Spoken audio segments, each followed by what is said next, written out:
Hello and welcome to the channel online अधिकारी। मेरा नाम है सौरभ यादव और यहाँ पर आपको घटनासार पोस्टमार्टम के अंतर्गत दूसरा लेक्चर, जिसमें हम लोग पढ़ेंगे अंतर्राष्ट्रीय घटनाओं की अर्धवार्षिकी। पहले लेक्चर में हम लोगों ने राष्ट्रीय घटनाक्रम को देखा, या दूसरा लेक्चर है। ऐसे करते करते 4-5 लेक्चर यानी 2-3 दिन में आपको पूरा करंट अफेयर दे दिया जाएगा। तो चलिए शुरू करते हैं। बाकी आप लोग सौरभ ऑफिशियल टेलीग्राम के लिंक डिस्क्रिप्शन में दी गई है, उसको ज्वाइन कर लीजिए। और क्विज वगैरह भी अब करंट अफेयर के होंगे, तो उसमें आप लोग पार्टिसिपेट करिए। बाकी आपका जो भी एग्ज़ाम है, यूपी SSC का एग्ज़ाम हो, यूपी PCS 2023, उसके लिए भी आप लोग लगे रहिए। करंट अफेयर एकदम ब्रशअप करते रहिए अपने नॉलेज को, अपने ज्ञान को। चलिए शुरू करते हैं। पहला करंट अफेयर है SCO से रिलेटेड, संघाई कोऑपरेशन ऑर्गेनाइजेशन से रिलेटेड। संघाई सहयोग संगठन का 22वां शिखर सम्मेलन हुआ है 22 और 22 में, यानी 2022 में 22वां शिखर सम्मेलन हुआ। कहाँ पे हुआ? उज्बेकिस्तान के समरकंद में 15 से 16 सितंबर को। 22वां शिखर सम्मेलन 2022 में 15 से 16 सितंबर को उज्बेकिस्तान के समरकंद में हुआ। समरकंद, थोड़ा इतिहास में आप जाएंगे तो समरकंद के बारे में थोड़ा पढ़िएगा कि कहाँ पर इसका नाम आता है, कोई शासक वगैरह था इससे रिलेटेड, तो थोड़ा देखिएगा आप लोग, ठीक है। सम्मेलन में भारत का प्रतिनिधित्व भारत के प्रधानमंत्री नरेंद्र मोदी जी ने किया। ओके, चलिए आगे बढ़ते हैं। और इस सम्मेलन में मतलब भारत के प्रधानमंत्री जी गए ही थे, तो इसका मतलब इसमें भारत एक मेंबर है। इस SCO में 8 मेंबर कंट्रीज़ हैं, 8 हैं, जिसमें से भारत है ही और पाकिस्तान भी है। इंडिया पाकिस्तान एक ही साथ इनको ज्वाइन करवाए थे ये लोग। बाजरा खाद्य महोत्सव की भी बात हुई, जिसमें प्रधानमंत्री जी ने कहा कि SCO के तहत बाजरा खाद्य महोत्सव आयोजित करने पर विचार करने का प्रस्ताव रखा है। मिलेट फूड फेस्टिवल, ये प्रस्ताव रखा गया है भारत के प्रधानमंत्री जी के द्वारा। और भी कुछ चीज़ें इसमें हुई थी जो महत्वपूर्ण है, जैसे एक चीज़ वहाँ पर और डिस्कशन हुआ पर्यटन टूरिज्म से रिलेटेड। WHO वैश्विक पारंपरिक औषधि केंद्र, इसके पहले आप लोगों ने करंट अफेयर में पढ़ा होगा कि गुजरात में WHO वैश्विक पारंपरिक औषधि केंद्र का उद्घाटन किया गया है ना। तो ये आपने पढ़ा होगा, तो ये याद रखिएगा। ओके, चलिए देखते हैं। और कुछ और इम्पॉर्टेंट चीज़ें इसमें हुई हैं SCO में इस बार, जैसे वाराणसी शहर को शिखर सम्मेलन के दौरान संघाई सहयोग संगठन की पहली सांस्कृतिक एवं पर्यटन राजधानी घोषित किया गया। किसको?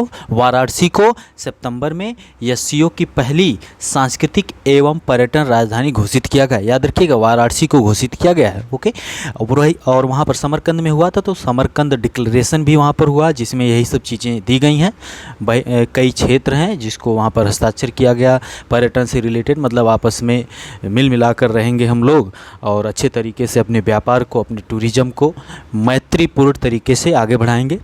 और एक चीज़ और इम्पॉर्टेंट हुई है, भारत को मिली SCO 2023 की मेज़बानी। भारत को मिल गई SCO संघाई कोऑपरेशन ऑर्गेनाइजेशन 2023 की मेज़बानी, यानी अगले वर्ष भारत में इसका सम्मेलन होगा। ओके, 1996 में जब यह बना था तो इसे संघाई 5 कहा जाता था, क्योंकि उस वक्त 5 देश थे।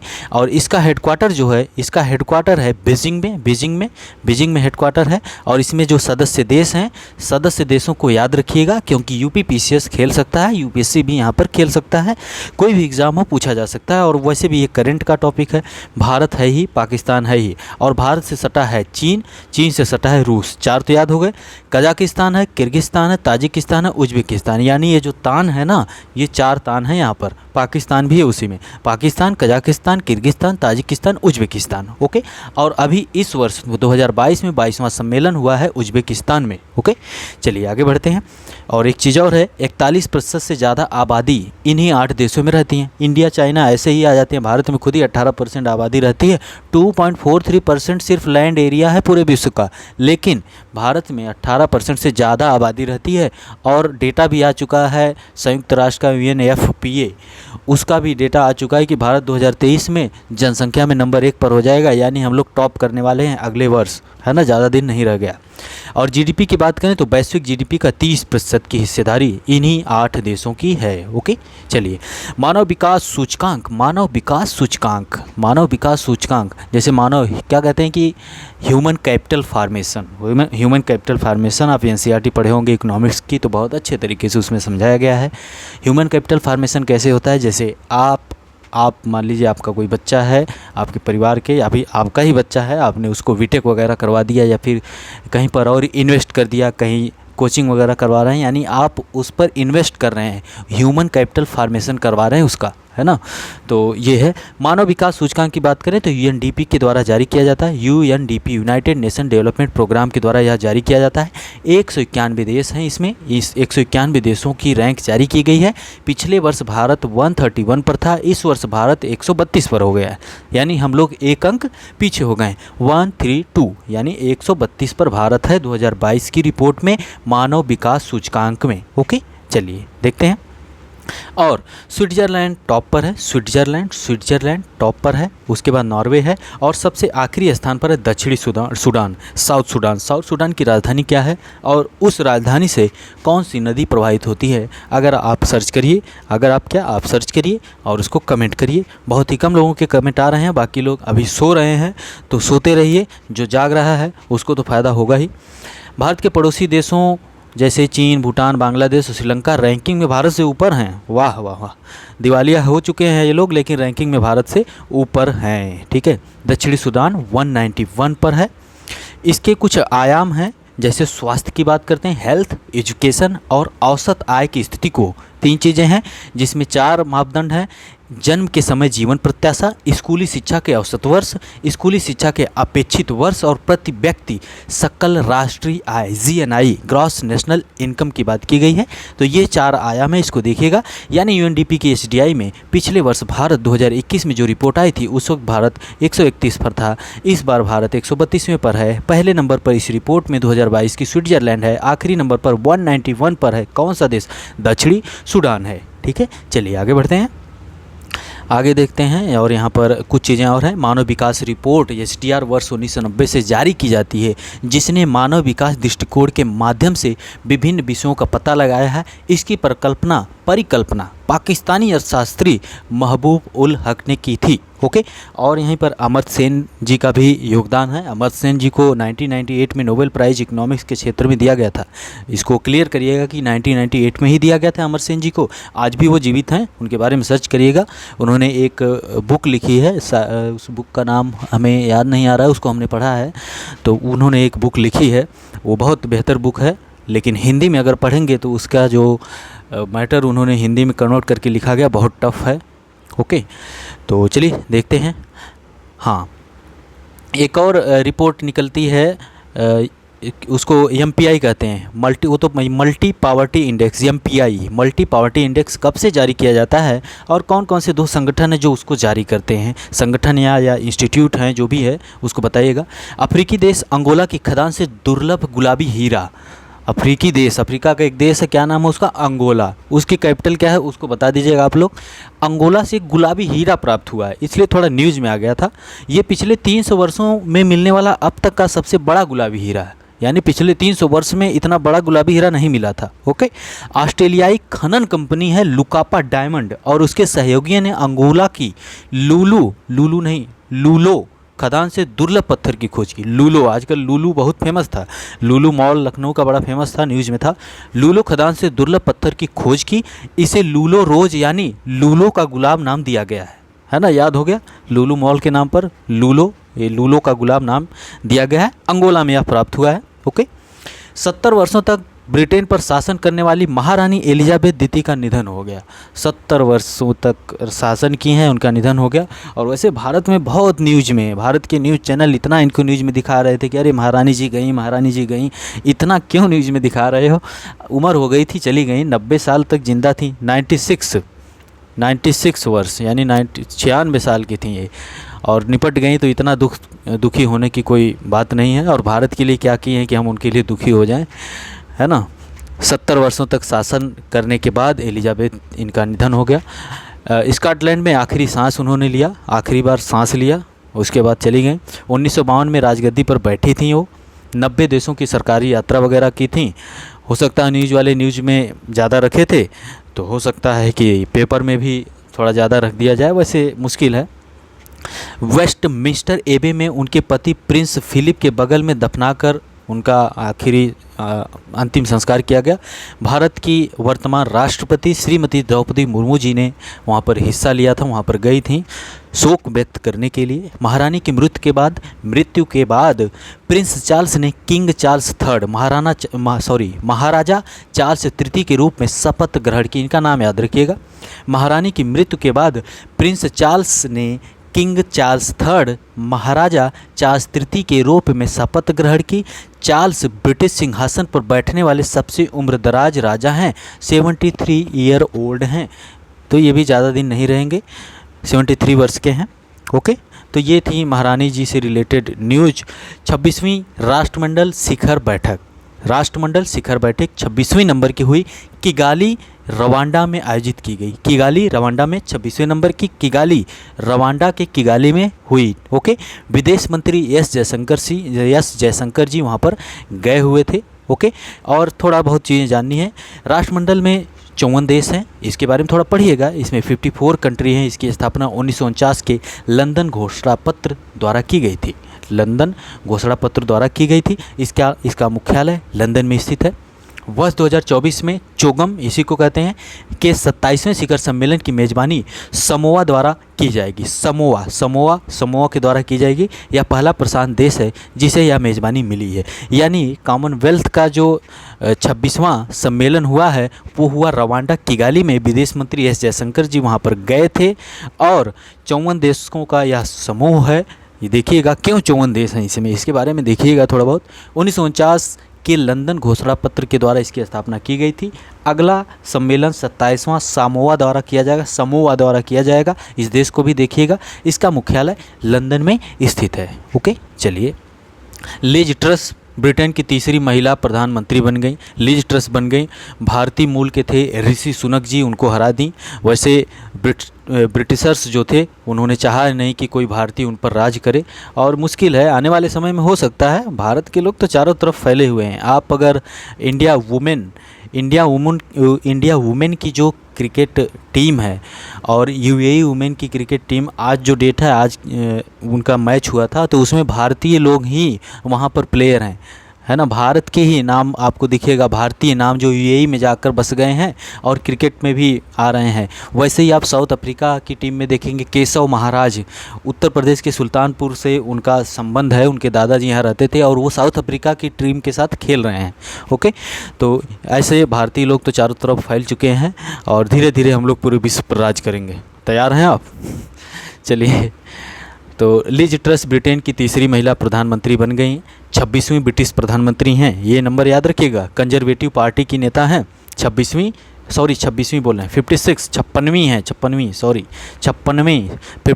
नंबर की ब्रिटिश प्रधानमंत्री बनी है और तीसरी महिला प्रधानमंत्री हैं ये। ओके, स्कॉटलैंड सरकार पीरियड प्रोडक्ट निःशुल्क उपलब्ध कराने वाली दुनिया की पहली सरकार बन गई। स्कॉटलैंड सरकार पीरियड प्रोडक्ट्स निःशुल्क उपलब्ध कराने वाली दुनिया की पहली सरकार बन गई। स्कॉटलैंड क्या है? स्कॉटलैंड है, वेल्स है और इंग्लैंड और नॉर्दर्न आयरलैंड, उत्तरी आयरलैंड, चारों मिला के क्या बनता है? यूके यानी यूनाइटेड किंगडम। ओके, तो यही स्कॉटलैंड है जहाँ पर पीरियड प्रोडक्ट्स निःशुल्क उपलब्ध कराने वाली दुनिया की पहली सरकार बन गई है। ठीक है। एयरपोर्ट ट्रैफिक डेटाबेस 2021 जारी हुआ। वर्ल्ड एयरपोर्ट ट्रैफिक डेटाबेस 2021 जारी हुआ है। एयरपोर्ट काउंसिल इंटरनेशनल वर्ल्ड ने यह जारी किया है और इसमें बताया गया कि कहाँ पर कौन सा एयरपोर्ट है जहाँ पर सबसे ज़्यादा ट्रैफिक रहती है, तो वह है अटलांटा अमेरिका का नंबर 1 पर है। डलास फोर्थ, ये भी अमेरिका का है। डेनवर, यह भी अमेरिका का है, यानी टॉप 3 अमेरिका के हैं। अटलांटा याद रखिएगा। भारत की बात की जाएगी तो इंदिरा गांधी अंतर्राष्ट्रीय हवाई अड्डा दिल्ली में जो स्थित है 13वें स्थान पर है। कि जब से व्यस्ततम की बात की जाए, भारत में व्यस्ततम में तो है, लेकिन वर्ल्ड लेवल की बात करें तो इंदिरा गांधी अंतर्राष्ट्रीय हवाई अड्डा 13वें नंबर पर है। ओके, चलिए। संयुक्त राष्ट्र महासभा में स्वस्थ पर्यावरण को मानव अधिकार के रूप में मान्यता, हेल्दी इन्वायरमेंट को क्या दिया गया मान्यता? मानव अधिकार की मान्यता दिया गया है ना, हेल्दी इन्वायरमेंट। तो आप कमेंट करिएगा वर्ल्ड इन्वायरमेंट हेल्थ डे कब सेलिब्रेट किया जाता है?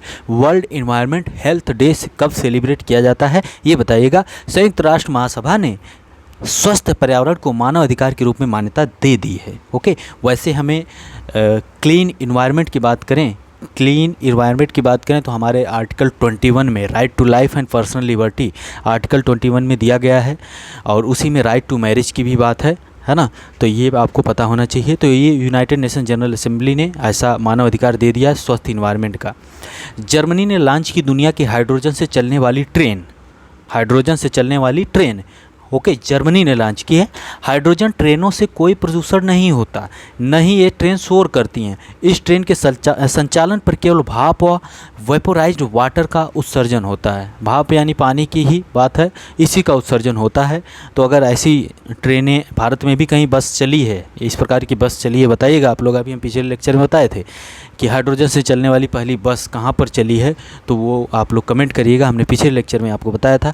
और हाइड्रोजन से चलने वाली पहली ट्रेन हाइड्रोजन से चलने वाली जर्मनी में। ओके, ब्रिक्स का 14वां शिखर सम्मेलन हुआ। ब्रिक्स यानी ब्राज़ील, रसिया, इंडिया, चाइना और साउथ अफ्रीका, BRICS 14वां शिखर सम्मेलन हुआ है। कहाँ पर हुआ? चीन की मेज़बानी में यह सम्मेलन वर्चुअल तरीके से आयोजित किया गया। वर्चुअली हुआ है, मतलब वीडियो कॉन्फ्रेंस के थ्रू हुआ है। 14वां शिखर सम्मेलन जून 2022 में हुआ है। ब्राज़ील, रसिया, इंडिया, चाइना और साउथ अफ्रीका। चाइना में हुआ तो यानी अगला जो होगा, ये नंबर वाइज होता है, अगला साउथ अफ्रीका में होगा, उसके बाद ब्राज़ील में होगा, फिर रसिया में आएगा, फिर इंडिया में। यानी अभी 2022 में जो हुआ है वो चाइना में हुआ है, चाइना की मेज़बानी में हुआ, वर्चुअल तरीके से हुआ है। अगला साउथ अफ्रीका में होगा। ओके, ब्रिक्स के बारे में हमेशा न्यूज़ में रहता है। बीजिंग घोषणा पत्र भी जारी किया गया है, और रूस यूक्रेन युद्ध, बहुत से कोविड-19 वगैरह, इस सब पर बातचीत हुई है। वर्ष 2023 में ब्रिक्स के 15वें शिखर सम्मेलन की मेज़बानी अब दक्षिण अफ्रीका को करनी है। ओके, तो दक्षिण अफ्रीका करेगा। G7 सदस्य देशों का 48वां 48th नंबर का शिखर सम्मेलन हुआ है। कहाँ हुआ है? ये जर्मनी के चांसलर ओलाज सोल्फ की मेज़बानी में स्लास एल्मो में 27-28 जून को संपन्न हुआ। यानी जर्मनी के चांसलर वहाँ पर थी, तो जर्मनी में यह हुआ। जर्मनी में वहाँ की उनकी मेज़बानी में ओलाफ सोल्ज की मेज़बानी में स्लास एल्मो में हुआ, यानी जर्मनी में हुआ 48वां शिखर सम्मेलन G7 का। ओके, और यहाँ पर कनाडा के, यानी कनाडा था, फ्रांस था क्या, ये G7 के मेंबर ही हैं। इटली हो गया, उसके अलावा जापान हो गया, ब्रिटेन हो गया, अमेरिका। तो ये वहाँ के, मतलब ये 3 इधर 6 हो गए। एक और देश कोई है, कौन सा है? जापान है। Japan, Britain, America, Italy, France, Canada, एक और देश है, कहाँ गया? अमेरिकी राष्ट्रपति जो बाइडेन, यूरोपीय संघ के दोनों वरिष्ठ अधिकारी और वगैरह। ठीक है। विशेष आमंत्रितों में भारतीय प्रधानमंत्री जी भी गए थे और अर्जेंटीना के राष्ट्रपति भी गए थे। इतना लोगों को जानने की आवश्यकता नहीं, भारतीय प्रधानमंत्री गए थे। वैसे ये लोग अक्सर आमंत्रित करते रहते हैं भारत को। भारत तो मेंबर है नहीं, लेकिन आमंत्रित करते रहते हैं, क्योंकि इनको करना है व्यापार। और व्यापार कहाँ होगा? जहाँ पर जनसंख्या होगी, जहाँ पर डिमांड होगी। हमारे देश में जनसंख्या है विश्व के 18% और हम टॉप करने वाले हैं अगले वर्ष। यानी जनसंख्या होगी तो व्यापार अच्छे तरीके से होगा। आज की डेट में पूरा विश्व व्यापार पर ही एक दूसरे से जुड़ा हुआ है ना। तो व्यापार होगा, इसलिए भारत को आमंत्रित करते रहो, फ्रेंडली रहो, व्यापार अच्छे से होगा। नहीं तो हमारी जगह दूसरे सामान खरीद लेगा, है ना। तो ये दिक्कत होगी। भारत के लोगों के पास डिमांड है, जनसंख्या है तो डिमांड होगी ही, ज़रूरतें होंगी, इसलिए ये चीज़ें हैं। G7 का 45वां शिखर सम्मेलन 2023 में जापान में प्रस्तावित है, ये भी याद रखिएगा। अभी 44th नंबर का कहाँ हुआ? जर्मनी में। 45वां जो होगा जापान में प्रस्तावित है, यानी 2023 में जापान में होगा। चर्चा में खोप्सगुल झील, इसको सर्च करिएगा, मंगोलिया में यह झील है, चर्चा में थी खोप्सगुल झील। ओके, खोप्सगुल झील। ओके, यह झील मंगोलिया के मीठे पानी का 70% हिस्सा कवर करती है। मंगोलिया राजधानी क्या है? उलान बटोर या उलान बाटर। 70% हिस्सा कवर करती है मीठे पानी का। यह मात्रा के हिसाब से मंगोलिया की सबसे बड़ी ताज़े पानी की झील है, खोप्सगुल झील। ओके, बैकाल झील भी देखिएगा। ग्लोबल लिवेबिलिटी इंडेक्स 2022 जारी हुआ है। EIU इकोनॉमिस्ट इंटेलिजेंस यूनिट के द्वारा जारी हुआ है ग्लोबल लिवेबिलिटी इंडेक्स 2022। ओके, 173 शहरों को इसमें रखा गया, 173 सिटीज़ को रखा गया था। दिल्ली व मुंबई क्रमशः 112वें व 117वें स्थान पर है, यानी दिल्ली 112वें नंबर पर है जहां पर रहा जा सकता है, और मुंबई 117वें नंबर पर जहां पर रहा जा सकता है EIU के 173 देशों की लिस्ट में। ओके, वियना सबसे बेस्ट है, वियना को नंबर 1 रखा गया है। ऑस्ट्रिया की राजधानी वियना। वियना में बताइएगा कोई हेडक्वार्टर है, इंटरनेशनल हेडक्वार्टर है किसी चीज़ का, उसको कमेंट करिएगा। और वियना किस नदी के तट पर बसा हुआ है ये भी बताइएगा। कोपेनहेगन डेनमार्क का दूसरे नंबर पर है। ओके, ठीक है। और सबसे कम उपयुक्त 10 शहर हैं, ये सब हैं। देखिए, दमिश्क सीरिया, जहाँ पर बम धमाके होते रहते हैं, सीरिया का दमिश्क है। ढाका बांग्लादेश, जिम्बाब्वे का हरारे है। तेहरान हो गया ईरान का, ये लोग टॉप पर हमेशा रहते हैं। जैसे अफ़गानिस्तान पीस वगैरह जहाँ पर नहीं रहती है वो सब टॉप पर रहते हैं, अक्सर ये लोग पीछे से टॉप कर जाते हैं, है ना। ग्लोबल पीस इंडेक्स की बात करें, पीस यानी शांति कहाँ होगी? जहाँ पर आइस होगी, बर्फ़। आइसलैंड नंबर 1 पर है। उसके बाद न्यूजीलैंड है। शांति के सूचकांक में, विश्व शांति के इंडेक्स में institute for economic and peace के द्वारा जारी किया जाता है। 163 देशों में भारत को 135वां स्थान प्राप्त हुआ, 3 स्थान का सुधार भारत को हुआ है ना। Global peace index economics intelligence unit के द्वारा जारी किया जाता है। 163 देशों में भारत 135वें स्थान पर है। भारत 3 स्थान का इस बार सुधार किया है। 163वें स्थान पर अफगानिस्तान है ना। अफगानिस्तान 163वें स्थान पर, आखिरी स्थान पर, जहाँ पर शांति है ही नहीं। हर दूसरे दिन बम धमाका, अपने ही लोगों को मार दे रहे हैं अब तो, बम धमाका होता रहता है। अफगानिस्तान 163वें स्थान पर है। पहले स्थान पर आइसलैंड, दूसरे पर न्यूजीलैंड है। ठीक है, पीस इंडेक्स में भारत का इस वर्ष की रिपोर्ट में 163 देशों में 135वां स्थान है। ओके, पर्यावरण निष्पादन सूचकांक 2022। अब यह रिपोर्ट जो है वर्ल्ड इकोनॉमिक फोरम के सहयोग से येल व कोलंबिया विश्वविद्यालय द्वारा विभिन्न मानकों के आधार पर किया गया है, इसको जारी किया गया है ना। लेकिन इस रिपोर्ट में भारत को 180वां स्थान दिया गया है 180 देशों में, और जिस पर भारत सरकार ने विरोध भी किया कि आपने रिपोर्ट गलत दिया है। रिपोर्ट आपने गलत दिया है क्योंकि हम 180वें स्थान पर नहीं हैं, हमने बहुत से क्षेत्रों में कार्य किया है और बहुत से सुधार हमने किए हैं। ओके, तो ये याद रखिएगा। वर्ल्ड इकोनॉमिक फोरम, येल व कोलंबिया विश्वविद्यालय के द्वारा मिलकर यह जारी किया गया। वायु प्रदूषण, पेयजल गुणवत्ता और वृक्षादित आदि मानकों के आधार पर यह पर्यावरण निष्पादन सूचकांक इन्वायरमेंटल परफॉर्मेंस इंडेक्स जारी किया गया। 180वें स्थान पर भारत को रखा गया, आखिरी स्थान पर रखा गया है। डेनमार्क पहले पर, दूसरे पर यूके है इस रिपोर्ट में।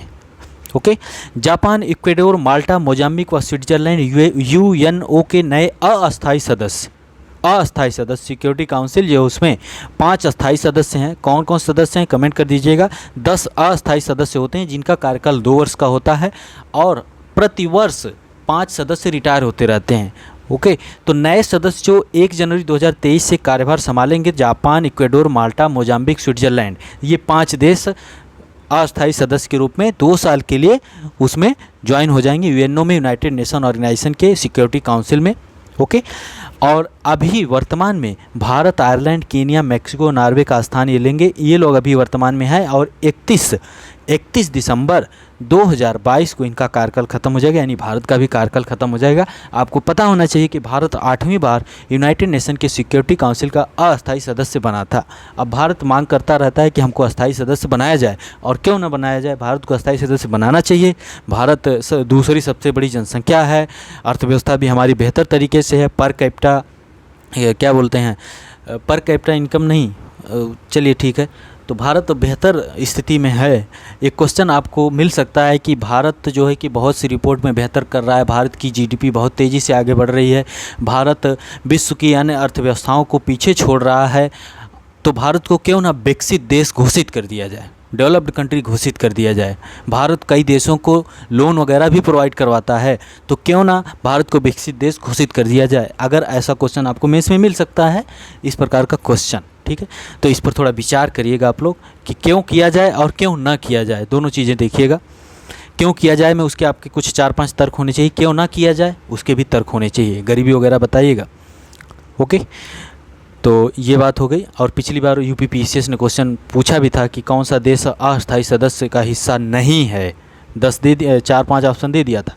हेनले पासपोर्ट इंडेक्स, ये 4 क्वार्टर में इंडेक्स जारी होता, Q3 क्वार्टर 3 जारी हो चुका है, जिसमें भारत को कौन सा स्थान दिया गया, 87 नंबर पर भारत को रखा गया। हेनले एंड पार्टनर्स के द्वारा जारी की गई हेनले पासपोर्ट इंडेक्स 2022 87वें नंबर पर भारत को रखा गया। 60 देशों में बिना वीज़ा या वीज़ा ऑन अराइवल के द्वारा यात्रा कर सकते हैं भारत के लोग। भारत के साथ मौरितानिया और तजाकिस्तान की रैंकिंग भी 87 ही है। जापान हमेशा की तरह टॉप पर बना हुआ है। I2U2 का पहला शिखर सम्मेलन वर्चुअल तरीके से हुआ, कई बार हम इसको बता चुके हैं। I2U2 यानी इंडिया, इजराइल, UAE, USA 4 देशों का यह समूह है। तो I2U2 के बारे में ज़्यादा डिस्कस नहीं करेंगे। याद रखिए, प्रधानमंत्री नरेंद्र मोदी जी, अमेरिका के राष्ट्रपति जो बाइडन, प्रधानमंत्री यार लैपिड इजराइल के नए प्रधानमंत्री बने हैं और UAE के नए प्रधानमंत्री बने हैं। UAE की ओर से शेख मोहम्मद बिन जायद अल नाहयान, ये सबका नाम अकेले लेके बैठे हैं, तो ये भी उसमें सम्मिलित थे। और कुछ चीज़ें हुई हैं, इसको एक बार देखिएगा। विश्व प्रेस स्वतंत्रता सूचकांक 2022, प्रेस की बात करें, world press freedom index, reporter without borders के द्वारा जारी की जाती है। 3 मई को प्रतिवर्ष विश्व प्रेस स्वतंत्रता दिवस सेलिब्रेट किया जाता है। 3 मई को ही यह रिपोर्ट जारी की जाती है। भारत 180 देशों को इसमें शामिल किया गया है। भारत जो है 150वें स्थान पर इस समय है। 2022 में 150वां स्थान दिया गया भारत को 180 देशों में। नॉर्वे नंबर 1 पर है, उत्तर कोरिया को सबसे आखिरी स्थान दिया गया है। नॉर्वे नंबर 1 पर, उत्तर कोरिया यानी नॉर्थ कोरिया 180वें स्थान पर है। नॉर्वे टॉप पर, उत्तर कोरिया आखिरी स्थान पर है। विश्व प्रेस स्वतंत्रता सूचकांक में भारत 150वें स्थान पर है। ओके, 150वें स्थान पर भारत है। चलिए आगे बढ़ते हैं। और इसका कुछ जो संकेतक हैं, मूल्यांकन कैसे किया जाता है, प्रेस की रिपोर्ट कैसे जारी की जाती है, तो राजनीतिक संदर्भ की बात करें, कानूनी ढांचा, आर्थिक संदर्भ, सामाजिक सांस्कृतिक संदर्भ और सुरक्षा पर आधारित होता है यह रिपोर्ट इनकी।